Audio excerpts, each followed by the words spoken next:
Pokemon is a series that dominated my life up until college. Whether it was the hundreds of hours I spent playing Gens 1 through 4 by my friendless self, developing a small hoarding addiction collecting the cards and plush toys, or simply watching the anime every day after school. Of course, back then I wasn't much of a Pokemon trainer, as I always just picked the Pokemon that looked cool and over-leveled everything, making trivial work of the games. In fact, I'm still teaching myself the type chart to this day. Grass is good against... What? I don't know. Why is this streamer trying to Nuzlocke? She doesn't even know half of her type chart. Okay, you know what? We're gonna give up. I failed. So maybe I don't have the skills for success.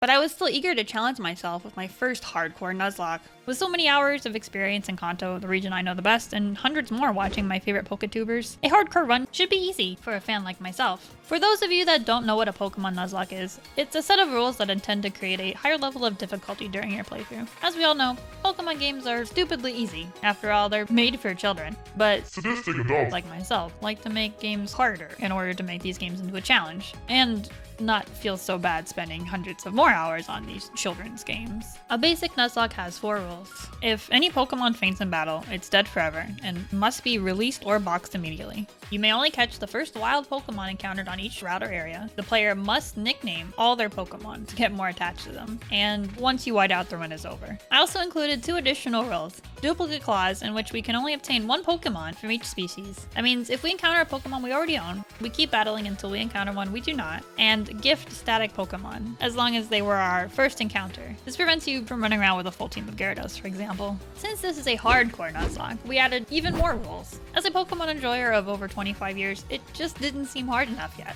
After all, there's nothing preventing me from defaulting to my use and just sweeping the game with my level 100 Blastoise. The hardcore rules we will be using include: you cannot use items in battle, though this does not affect held items. The battle style must be changed to set, and you cannot level past the next gym leader's strongest Pokemon. While I had said that I had hundreds of hours as a child playing through the first 2 generations of the games, I had never actually touched the remakes. This commonly led to issues over the course of the run, unfortunately. The encounter tables have changed up compared to what I remember, and the layouts of some places have also changed, but I wouldn't figure that out until much later. Since this is my first Nuzlocke, I went with what I thought was the optimal early game choice of Bulbasaur, who I promptly named after one of my favorite kitchen appliances, the Ninja Bullet. Look, that appliance is great, okay? I make so many smoothies each week with that thing, and anyway, Bulbasaur will trivialize the first gyms, while giving me resistance versus the 3rd and 4th gyms, allowing me to safely enter the mid-game. It wouldn't be until much later that I'll regret giving my rival everyone's favorite starter as a child. After getting my favorite item to make jokes about, Pokeballs, I caught my first set of encounters. On Route 1, I catch a Rattata, name it Gilgamesh. On Route 22, I catch a Mankey, name it Toaster. On Route 2, I catch a Pidgey and name it Whisk. And in Viridian Forest, I catch a Caterpie that I named Rice Cooker, the future star of this run. It's a name that might have been too good for this little caterpillar, but like any good parent, I gave him a name that he would grow into and carry him far in life. Get out there and tell him you're Dragon 2, and you go to the customers and tell them you f***ed it up. Now, you'll notice I had a theme here with appliances, mainly kitchen ones, except in the really cool case where chat discovered the pay-to-win experience of gifting subs to name something on this run. Because remember, money will buy you happiness, or at least it'll let you name a Pokemon. We had our team for Brock now. I fully went into this run with the expectation to use my starter here, but I had gotten a good encounter on Route 22. Initially, I was hoping for a Nidoran there, and this is where I first learned the encounter tables in the remake are nothing like the originals. Regardless, I had 2 great options for the first gym in both Toaster and Ninja Bullet. Toaster proceeded to break all of Brock's balls with a few karate chops to the nuts here. This young man would no longer be roaming the streets of Kanto and harassing every nurse joy in existence. After attempting to dodge through the gauntlet of trainers of Route 3, I picked up another member, a Jigglypuff named Radio, that I promptly shamed to the box for eternity. At the Pokemon Center, I also proceeded to purchase my coveted Magikarp dishwasher. I allowed this as my first of 6 static encounters in the game, with the others being Snorlax,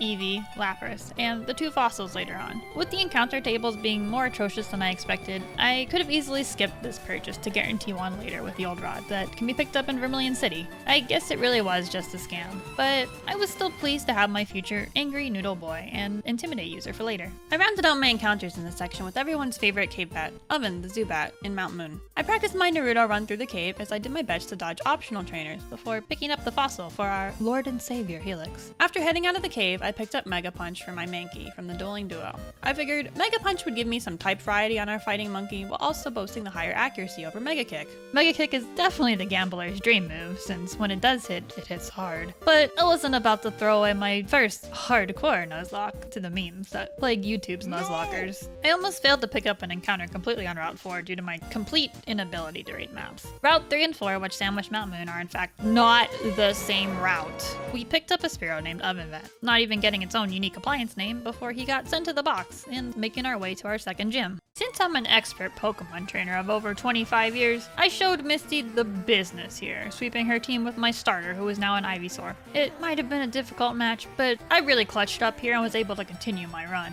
I headed north and kicked my Magikarp off the ridge for him to evolve into a Gyarados. The Angry Noodle easily chomped his way through our first real rival fight against the dreaded Twitch chat, who we hadn't seen since his grandfather's lab. I had skipped the second rival fight on Route 22 because I don't even know what he's doing there. Oh, and did I forget to mention, I named Rival Chat after Twitch Chat, because Chat is always so cute, and what girl didn't have a crush on Gary at 10 years old? Speaking of which, how was Gary able to drive at 10 years old in the anime? At least he didn't try to run over my Pokemon. From there, we continued on to the Nugget Bridge on our way to go talk to PC Inventor and resident furry Bill. The next two routes added 2 new Pokemon to our box resources in the Oddish named Lawnmower on Route 24, and a Weedle I named Pepper Grinder on Route 25. Yeah, I know, a lawnmower isn't a kitchen appliance. I started running out of naming ideas already. Anyway, after fighting through the gauntlet of trainers that made up Nugget Bridge and Route 25, I made it to Bill's house, helped him escape from his fursuit with a jam zipper, and kindly took my reward of a free cruise vacation on the SS Anne. We then head south on our way to tackle the SS Anne in order to pick up the HM Cut, which we would need to destroy a small tree blocking us from our third gym fight. We pick up a few more encounters here that would actually see the world outside of Bill's box system. On Route 5, we caught a Meowth that we named Cat Jam. Thank you, Twitch chat. As well as a Diglett from Diglett Cave named Coffee Maker, and a Drowsy named White Noise on Route 11. We skipped the encounter on Route 6 until later, when we could come back with Surf. Encounter tables were quite thin at this point in the game, and there was simply nothing left to catch here in the grass. I was starting to prepare my team for the third gym now. I planned to have my answer to this gym be Diglett as my main option, with a likely Ivysaur as my follow-up. As I had only ever done this section of the game with a Dugtrio, I sorely underestimated how squishy this boy from my Pokemon Smasher Pass stream was. I'm sorry, but the answer is definitely yes.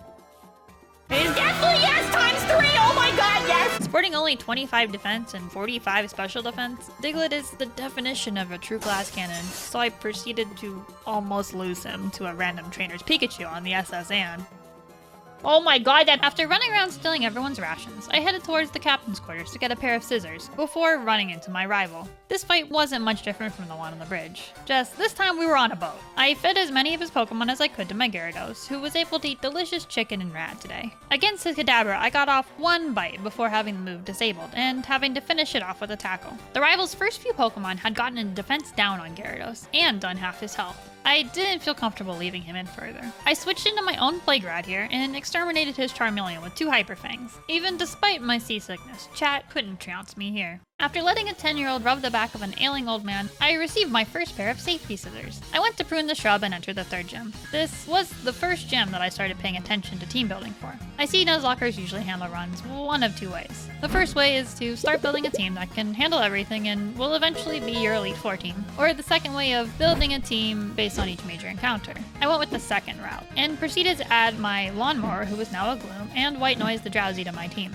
I also kicked Diglett off my team after almost losing him to that random Pikachu on the ship. After getting stuck on a simple puzzle for a solid 4 minutes, even with speed up, I leveled up my Pokemon and started my third gym encounter. I wish I could say I had a fight here defying all odds and barely nabbing my third badge, but I really just set up Leech Seed and Poison Powder on each of Surge's Pokemon before Razor Leafing them down. I'm not sure if I would have played so risky with Ivysaur if I could do this battle again, since he got much lower than was probably safe, and fighting through paralysis was a bit of a trip up in the sweep. But I was successful regardless, and hopefully our War Vet won't have nightmares from how easily I also swept to this gym. I was feeling pretty confident entering the mid-game. With no deaths and a healthy PC box of options, surely I wouldn't start being punished for my growing overconfidence, especially when I had nearly lost my first Pokemon on the cruise ship. I head back north on my way to the Rock Tunnel, and completely forget to pick up the HM Flash and the bicycle. On our next set of encounters, I pick up an Ekans on Route 9 that I name Plunger, a Voltorb on Route 10 that I name Phone Charger, and an Onix in Rock Tunnel that I name Garbage Disposal. I won't apologize. apologize. What did I say, Brayden? What did I say? I proceed to make my way through the rock tunnel thanks to Flash.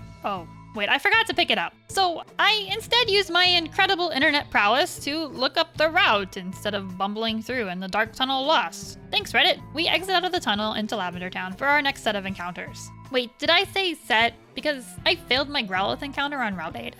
No! I had completely forgotten that this Pokemon gets Roar, and was in fact not a good boy that wanted me to adopt him. Adding insult to injury, there was a random trainer on this route with not one, but 2 fire types. So an old man didn't make it home that day. This was one of my few shots at a fire Pokemon since I didn't choose Charmander as my starter, but I still had another chance on Route 7. I ran over to Celadon City before running to the Pokemon Center and leaving an angry Google review about my time on Route 8 before taking out my Butterfree rice cooker. He was about to cook for the first time this run and helped me catch a Growlithe. Thanks to compound eyes on our beautiful bug, Sleep Powder's accuracy was increased from 75 all the way up to 97.5%. So I simply headed back and drugged up our dog before catching our only fire Pokemon for this game, who I decided to name Blowtorch. Yes, Blowtorches are kitchen appliances. Have you ever seen MasterChef? Burning things to add that sort of ashy flavour. It's going to be wonderful, or it could be a big fail. Yeah. Since we had secured our fire Pokemon, we headed on back to Celadon to pick up our free Eevee that was named Thunder, thanks to Twitch chat. It was likely that I would evolve this Eevee later into a Jolteon for the Elite Four, but for now, I left it unevolved and safely in the box. If I made mistakes later and sent my pupper to an early trip to the farm upstate that your parents always told you about, I wanted options. It was time to cross the midway point on our gym badge collecting adventure, and I headed on over to Gym 4. I made a passing comment to the pervert outside. Wait. It's a great gym, dude. It's got women in it. There are women here, I can smell them. Before heading on to the estrogen-filled gym, I defeated 2 of Erica's entourage standing in my way before leveling up my team with rare candies. I led with Blowtorch, my only fire Pokemon this entire run so far. Why do I keep emphasizing only? Because I proceeded to almost lose him to a crit from the Victory Bell, bringing him down to 27 HP. With my whole plan for this gym out the window, I pivoted to my tried and true Ivysaur, who proceeded to get crit down to 50 HP by the Sextoy-looking Pokemon. My clean run felt like it was quickly spiraling out of control, as I stupidly learned the hard way that Leech Seed does not, in fact, work against grass Pokemon. It seems I know less about this game than I expected. I attempted to recover here by switching into Pidgeotto. After all, I could always still sweep this gym with some wing attacks, right? And that's exactly what happened. What went from almost putting my dog down early became another boring single Pokemon sweep. But I had made it past this gym and secured my 4th badge. Clearly all of my confidence wasn't for nothing. Briefly forgetting how you're supposed to progress this game after Erica, I ran around Lost for 15 minutes before heading back to Lavender Town to get an encounter at the Pokemon Tower. Relying on memories that are well over 20 years old probably isn't the best way to play Pokemon, let alone a Nuzlocke challenge. Before my encounter though, I was first interrupted by my pesky rival, Chat. Having completely forgotten this fight was coming up, I led with Ivysaur against his Pidgeotto, which I quickly switched out for Gyarados. I was attempting a repeat of my rival fight on Nugget Bridge. Pidgeotto was swiftly decommissioned with 2 bites and Dragon Rage. 2 more Dragon Rages ended his own Gyarados before I swapped into my own Pidgeotto against his Execute. Unfortunately, he got put to sleep here, so I burned some sleep turns before waiting it out to kill his grassy balls with some wing attacks. Pidgeotto had lost health here though, through all the sleep turns. So I switched to Eradicate when he sent out Kadabra. Single Hyper Fang sent the cereal-loving Pokemon back to school, and another 2 Hyper Fangs made easy work of his Charmeleon. I got lower than I would have hoped on 2 of my Mons, but overall, was a fairly clean fight. Did I forget to mention I don't remember this game very well? Well, maybe I claimed I knew this generation best, but it didn't mean I knew it well. So I had to turn around and go back to the Rocket Hideout to pick up the scope. Lack of awareness gave me a fright on a random trainer encounter due to crit on my way back to Celadon. I had always attempted to avoid most trainers on routes, but between being impatient and getting lost, I started slipping out. I headed to Route 16 where I caught a Doduo that I named Eggbeater. Apparently, Doduo is a Pokemon that can learn HM Fly in this generation. Unlike Golbat, who is much larger, I guess he just Eggbeaters with his legs really fast to stay in the sky. Anyway, I picked up Fly from the house before heading off to my crime-stopping adventures. I quickly cleared out the small crime den and beat up Silver's dad Giovanni. This wasn't a very exciting section, and I just played it safe by keeping Pokemon healthy in between battles, and doing some puzzles even kids can do. Anyway, I slipped through this whole team with my Primate Toaster, and headed back over to Pokemon Tower. I had a ghost Pokemon I wanted to catch. In the Pokemon Tower, there's really only 2 options you can catch here, Ghastly or Cubone. Cubone is fairly rare though, and it's much more likely to wind up with the ghost. Despite knowing I had no way to evolve evolve it into a Gengar later, I figured I could still make it work fairly well, even if it was a bit frail. I caught my Ghastly, which I named Whipped Cream Dispenser, before completely trivializing this whole section with Catjam the Persian. With Persian's normal typing and access to both Bite and Feint Attack, I can't say this section is very memorable. I safely made my way up the tower and collected my Pokeflute to wake up the sleeping giant. Snorlax is a beast in Kanto, and easily one of the best normal types in the game. He boasts a solid 540 base stat total with high stats in HP, attack, and defense. It would make a solid addition to any team for a Kanto run. You know, if I didn't accidentally kill it.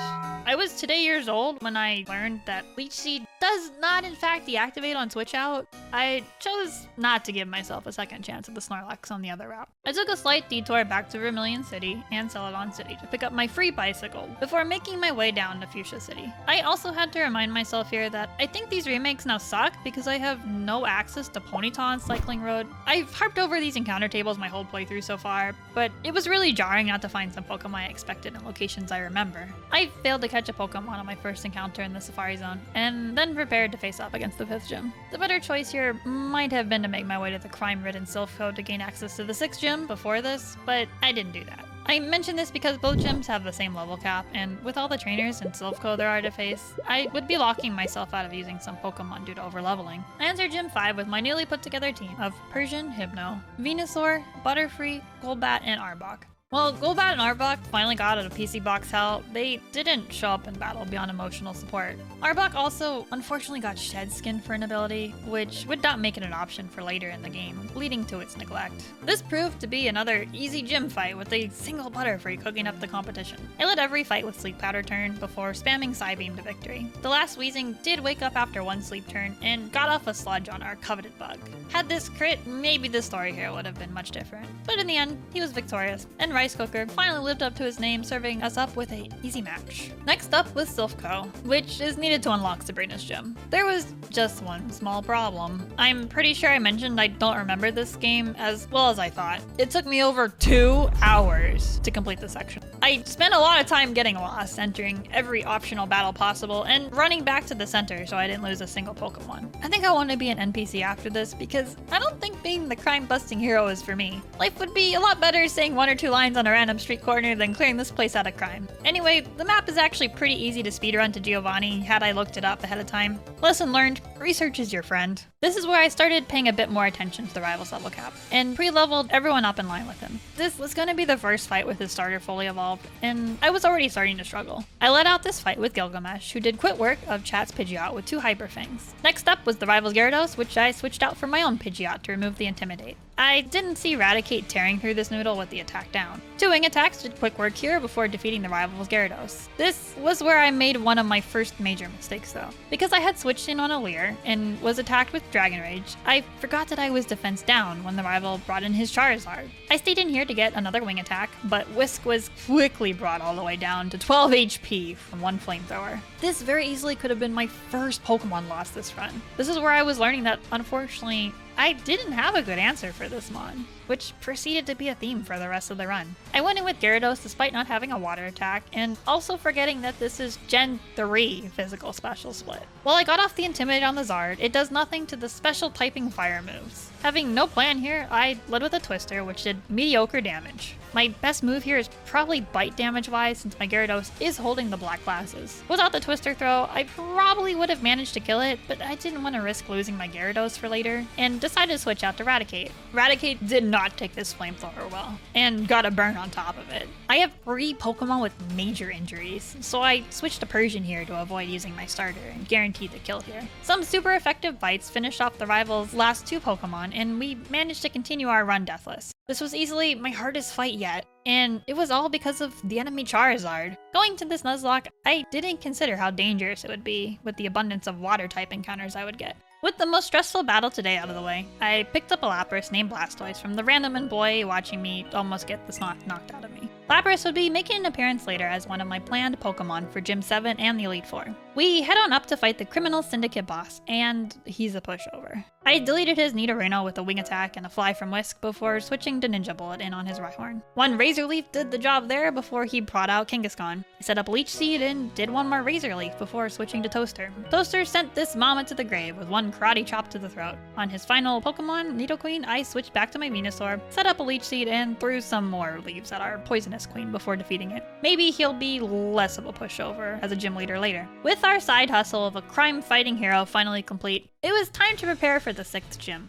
I built a new team for Sabrina's gym as well, this time leaving Persian, Gyarados, Pidgeot, and Raticate in my party, as well as temporarily adding Haunter and Beedrill to my remaining slots. My Butterfree had cooked the last gym, so I didn't see why the other bug couldn't spook this Psychic. Through the amazing strategy of going up and down through the warps continuously, we safely made it to our fight. I led this fight with Gyarados here, who still had the black glasses equipped, in order to kill as many of Sabrina's Pokemon with Bite as I could. Gyarados easily took out her first 2 Mons with Bite Spam before I swapped into Pidgeot to take out her Venomoth with a single Wing Attack. It was time for her powerhouse, professional serial review streamer Alakazam. I switched back into Gyarados, who allowed for the spoon-wielding Psychic to set up a Calm Mind before doing over half my health with one Psychic. I would have definitely lost my Noodle here had I been punished with a crit. One Bite only did about a third of his health as well, and my Gyarados was slower, so it was time to swap out to protect him for the Elite Four later. I brought out Pepper Grinder the Beedrill for him to make his one and only appearance this run. I think I would definitely struggle to eat breakfast if there was a bee flying around me.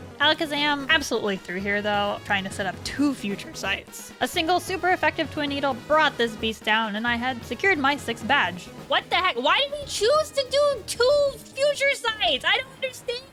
I was nearing the end of the game and had to start picking up some of my last encounters. I made a slight detour back to the Safari Zone to pick up the Surf HM, where I also accidentally caught a Venonat because of spam clicking. I named him Dead because he was a mistake that I had to take to my backyard later and put down. 3 minutes later, he rose once again and we met up on our fluffy bug on Route 15. I named him Undead this time, in case he ever starts a zombie apocalypse. Don't say I didn't warn you. I made my way to the house on Route 12 to pick up the Super Rod before quickly knocking out some water Pokemon encounters. They could be useful for the last 2 gyms and the rival fight before the Elite Four. In the worst case, I need to sack them. I didn't want to risk my Lapras after all. I picked up Candare the Horsey on Route 12 and Can Opener the Krabby on Route 13. I skipped my Route 14 encounter since the only Pokemon left here was Ditto before I finally returned to Route 6 to pick up my Psyduck named Washing Machine using Surf. So I made a few trips to Celadon to pick up much needed evolution stones and TMs in order to evolve my Arcanine and Jolteon. A few more detours led to picking up a Magnemite named Battery Pack in the power plant, which I also cleared out of items before waving goodbye to the spiky bird.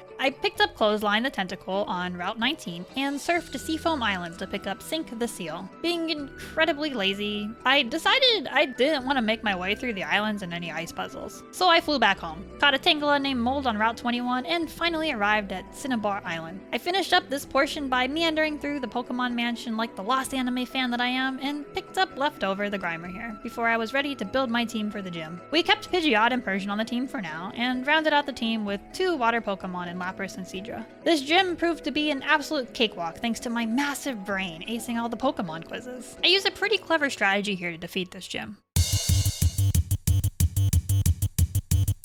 With Gym Badge in hand, I headed outside before accidentally getting invited by my favorite cosplayer to the Sevii Islands. Apparently, you can't leave the island quests after you start them, but since they are an optional part of the story, I decided to pretend this was all just a dream and roll back my save state. Except my save state was awkwardly probably over 30 minutes ago, and I had to go through leveling up and evolving Pokemon again. I hope my massive brain will remind me to save next time. So we head to Gym 7 for the first time. I used the elaborate strategy I dreamed up here and sent out my Lapras.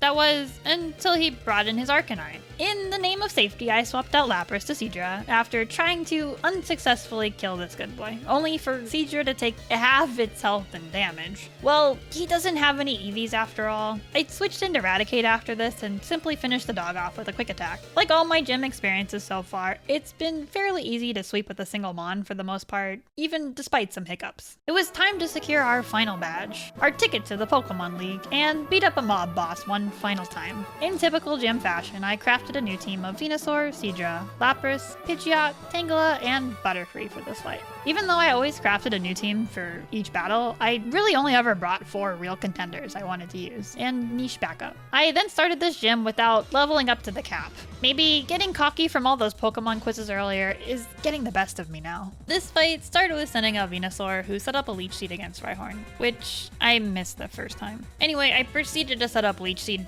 for real this time, so I could heal while I set up Growth 3 times. Now that I'm +3 to special attack, I finally kill off this rock with a Razor Leaf. Another Razor Leaf also finishes off the Doug trio. I swapped out here since I was slow as molasses due to the scary face spam earlier, and I sent out Seadra into his Nidoqueen. Seadra took Earthquake like a champ before one-shotting his next 3 Pokemon with Surf. Now that I had all 8 gym badges, it was time for my last fight before the Elite Four. I built a new team here, though I also forgot to level up all the way before going into this battle. When I make a mistake, I like to make it multiple times. Anyway, my team consisted of Jolteon, Seadra, Pidgeot, Arcanine, Venusaur, and Gyarados. Jolteon was able to one-shot his Pidgeot here with a super effective Thunderbolt. I considered swapping into Seadra here, but went with Venusaur against his Rhyhorn, who killed it with a single Razor Leaf. I was hoping the AI would see Venusaur as a good Pokemon to send Charizard out in, but I have to admit, I know very little about the Switch AI in Gen 3. I assume Alakazam came out here since it was also seen as super effective. I swapped into Gyarados, which I now view as a mistake.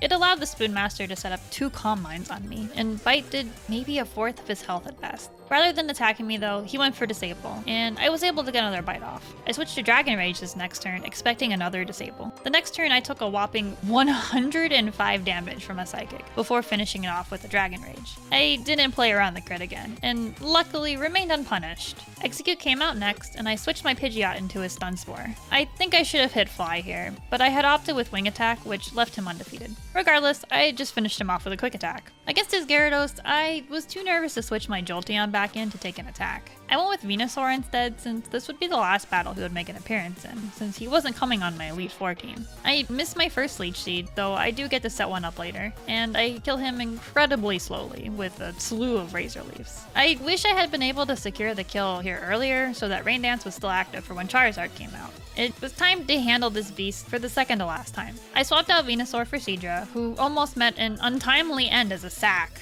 Flamethrower did over half this Pokemon's health, despite it being not very effective. Deciding to scrap this idea, I swapped into my Arcanine. My Arcanine was unfortunately never blessed with Intimidate, but it did have Flash Fire, which meant I could safely switch it in here. This would prevent Charizard from using further stab flamethrowers, especially when he got low enough for Blaze to trigger. I got off 2 E-speeds before I got nervous. I was trying to play it safe with Pokemon I planned to bring to the Elite Four, and like I had mentioned earlier, I had no other fire Pokemon. I didn't think a 30 speed would kill, so I switched into Pidgeot, since I also didn't need him for the rest of the run. Switching into his Wing Attack here left it healthy enough that I was able to take down this lizard with the Fly and a follow-up Quick Attack. It was time to pick up our last encounters and prepare for the Elite Four. On Route 23, I picked up a Poliwhirl I named Drain, and ran away accidentally from a Machoke encounter on Victory Road. I ran away from that! I wasn't supposed to run from that. I performed some more puzzles for children, and finally exited the dreaded cave on my way to the Pokemon Championship. I spent an insanely long time building my team for my first Elite Four, and definitely would not have won any speedruns. I had already settled on bringing Jolteon, Lapras, Arcanine, and Gyarados, but really struggled to pick the final 2 members to round things out. I decided on Haunter as a 5th member due to his access to Psychic and Ghost moves, as well as a sack option in Destiny Bond. I decided to revive both my fossils for naming the Aerodactyl RC Drone and the Ammonite Lord Helix. I figured Aerodactyl was my best choice for a final member before I shoved him on the team and set up everyone with the best move pools that I could. It was time to thrive or perish in my Nuzlocke's first ever Elite Four run. I would either be walking out of here as Pallet Town's newest conversational topic, or just another kid with crushed dreams. I started out with Thunder the Jolteon, aiming to do a single Pokemon clean sweep of this Water and Ice Master. Jolteon took out her enemy Dewgong in just 2 Thunderbolts, before sending her Cloyster to a watery grave with just 1 more Thunderbolt. I spammed a few more Thunderbolts against her Slowbro, while taking some damage in the process. This is where nerves got the best of me as usual, and I made a mistake trying to conserve PP and finish it off with a Quick Attack. 1 Quick Attack was not enough to kill this derpy Pokemon, and it got a yawn off before I finished it with a 2nd Quick Attack. With Jolteon now asleep, I swapped out into Lapras. Lapras took a Body Slam from Lorelai's one Lapras before I countered with my own Body Slam, and got a lucky Paralysis proc. Body slams weren't doing much damage though against this wall of a Pokemon, so I aimed to kill the Lapras with a Perish Song. I didn't initially know though that the AI was smart enough to swap on the last turn, but this strategy still proved fruitful. The enemy Lapras was locked into a Body Slam against my Lapras as its highest damaging move. Using this information, I swapped between my Ghost-type Haunter and Lapras until she swapped into Jinx. With my Haunter currently on the field, I was able to one-shot this Icy Witch with a single Shadow Ball, and then put my plan into motion. I swapped back into Lapras to set up Perish Song again. Each turn, Lapras would try to Body Slam my Lapras, or Confuse Ray my Haunter, so I was able to stall out turns here until the music ended this battle. I have to admit, during team planning, I didn't realize I had so many Pokemon that were weak to both ground and rock moves, which made this fight more challenging than I expected. A fight that I used to consider one of the easier ones suddenly had become one of the harder. Rather than lead with Lapras, who was my answer to most of Lance's team, I opted for a Gyarados lead. One Surf killed Onix before I really started wondering how I was going to handle his fighting Pokemon. My flying moves were on Arcanine and Aerodactyl, both of which couldn't easily take rock attacks. I swapped into Haunter here to take the Rock Tomb from Hitmonchan. The second Rock Tomb missed, and even though I was worried about being outsped, I still went for 2 Psychics to finish off this boxer. This matchup proved to be a speed tie in reality, so Haunter only took damage when he swapped in. What was initially just a pivot turned out to be my answer for this fight. On his second Onix, I swapped back into Gyarados. I figured despite the weakness that my team had to Rock, he could at least take one attack before killing it with the Surf. I tried out another Surf against this Machamp before deciding I would likely die to Rock Tombs before ending the career of this bodybuilder. I switched into RC Drone my Aerodactyl, since in the worst case, I was more willing to lose him than my Arcanine. I lucked out by switching into a Scary Face, so I was able to get off a Fly before being hit by a Rock Tomb. Fly did not manage to kill here though, likely due to this Pokemon having no EVs at all. Machamp had survived with a sliver of health. Expecting Bruno to heal this turn, I safely swapped into my Haunter, who got off 2 massive Psychics to defeat this warrior. I got off another Psychic on the enemy Hitmonlee, who had spent his first turn on Foresight. Expecting a normal or a fighting type move here, I switched back into Gyarados to finish off his final Pokemon with an Earthquake. For the third fight against Agatha, I opt not to target the weakness of Ghost Pokemon. Since my only good Pokemon would have been Haunter, I expected my Haunter would be easily outmatched, so my lead for this fight was Blowtorch the Arcanine, who was finally making his first appearance. I was planning to just hit hard with stab moves. Getting a little spooked by Gengar setting up a double team, my good doggo was able to hit through the clones and land a huge flamethrower and burn. Gengar attempted to fight back with the Shadow Punch, which did negligible damage, before finishing off this Pokemon with another flamethrower. I exterminated her Golbat with 2 flamethrowers, but I took 2 air cutters, which left my dog at half health. Trying to channel my inner Pichao, I reminded myself about the crit range, but I risked it anyway for another flamethrower on Arbok. Expecting another Sludge Bomb, I swapped into Haunter for the resistance before killing the snake with a super effective Psychic. I didn't want my own Ghost to face off against Agatha's, so I swapped into Gyarados, only to get hit with the unlucky Hypnosis. I decided to eat a Sleep turn to see what the damage roll would be, but as usual, I made a mistake and got locked into this fight with a mean look. My Noodles, sensing the worst though, managed to wake up this turn and performed a quick exorcism against this Ghost with 2 Surfs. Against her final Pokemon, I sent off 1 Surf before Gyarados went down to half health. I hadn't played around crit windows enough, so I swapped out here into Aerodactyl due to Gengar locking into Sludge Bomb. My government drone dodged his next attack with a Fly before getting a sick dodge on a Hypnosis. Fight probably would have been the better option here as Agatha proceeded to full restore, but I got off another Fly before getting put to sleep. I swapped out the Jolteon expecting to choose a sleep-based attack and outsped the Ghost for a Thunderbolt kill. On my way to fight Lance, I started thinking about what more I could have done to prepare. A smart move here probably would have been to put Dragon Claw on Aerodactyl instead of Bite, but I thought about this as I was entering the fight. All this cautious planning and thinking ahead still wasn't my forte. It was time for the lazy strategy of sweeping as much as possible with one Pokemon before switching out. So Lapras was sent out first to start sending some dragons back into hibernation. Except Lance's lead Pokemon Gyarados isn't a dragon type. Whoops!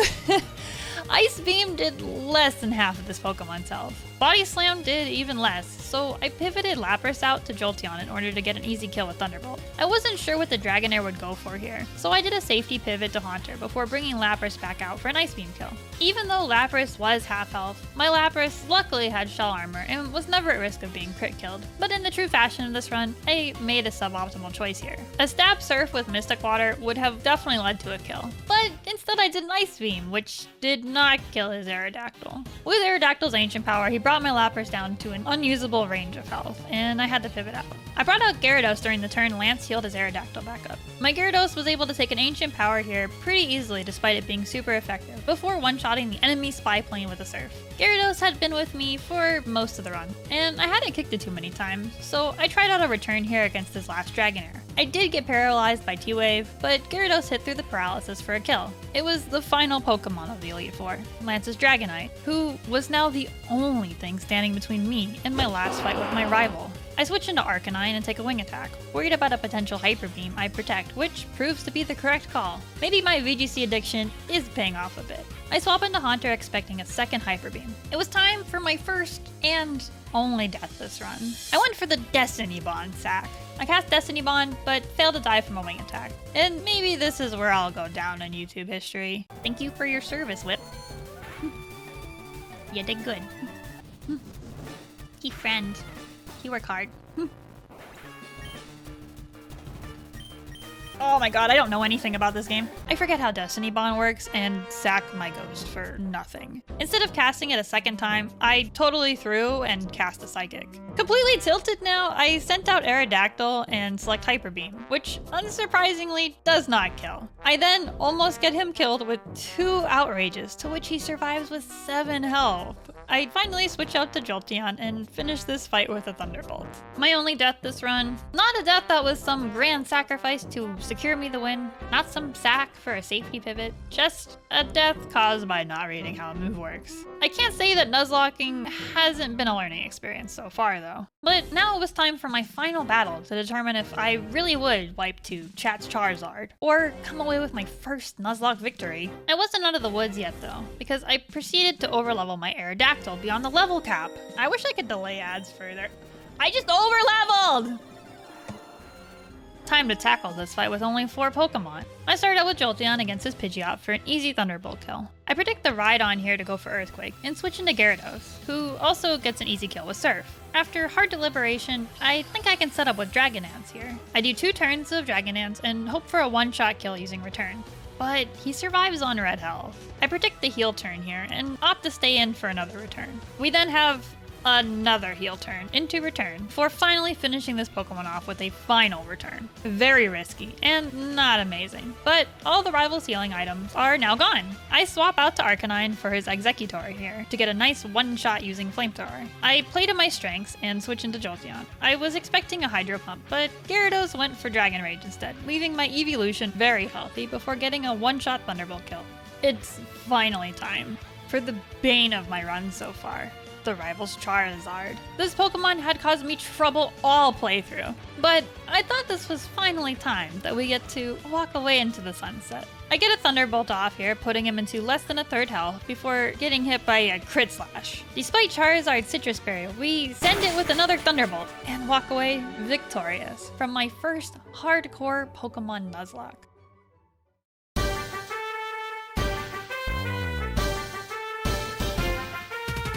Some people say that Nuzlocks make the game more miserable, and some of them say that it brings out the nostalgia of youth. Regardless, this run was a lot of fun, and I was thrilled to have challenged myself. I'll be trying to grow as a challenge runner and do even more Pokemon Nuzlocks. Finally, in typical YouTube fashion, I finally get to say the line. If you like this video, make sure to like, subscribe, and hit that bell button if you're interested in more videos like this. And as always, thanks for watching.